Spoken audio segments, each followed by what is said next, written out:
Dahil hindi ako ma-jebs, tara gawa tayo ng shake. Salamat pala sa nagbigay ng dragon fruit, Tita Marlene and Uncle Buboy. For sure, pula din ang labas ito. Kaya pala bloated ako guys kasi yung hirap kong ma-jebs. Tsaka ang dami kong kinain. Ilagay na natin ng apple. Inumay ko na lang para mas mabilis.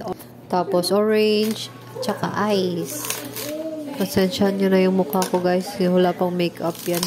Bagong ligo. Tapos lagyan ng konting condensed milk para matamis-tamis. Tagal na pala ng Oster blender namin. Matibay siya at saka mabilis lang mag-shake. Yan, wala pang 1 minute. Dinig na siya. Sana ma-jebs na ako pagkatapos uminom. Nagawa na naman ako ng egg cheese sandwich. Para sa aming merienda later. 2 egg lang. Mix lang na mabilis kasi nagmamadali ako. Tapos lagyan ng konting milk, fresh milk.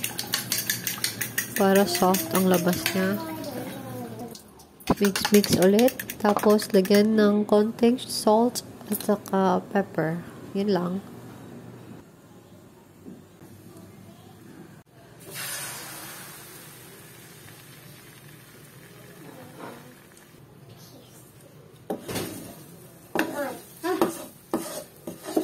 Gusto ko sana sundin yung nasa Myeongdong pero kulang ako ng ham.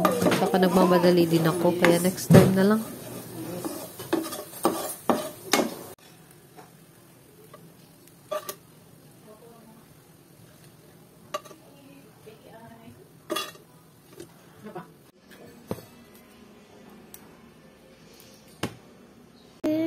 Tikiman time.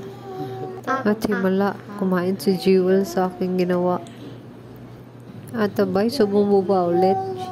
Nagustuhan niya talaga. Follow for more Lamon Serie. Thanks for watching!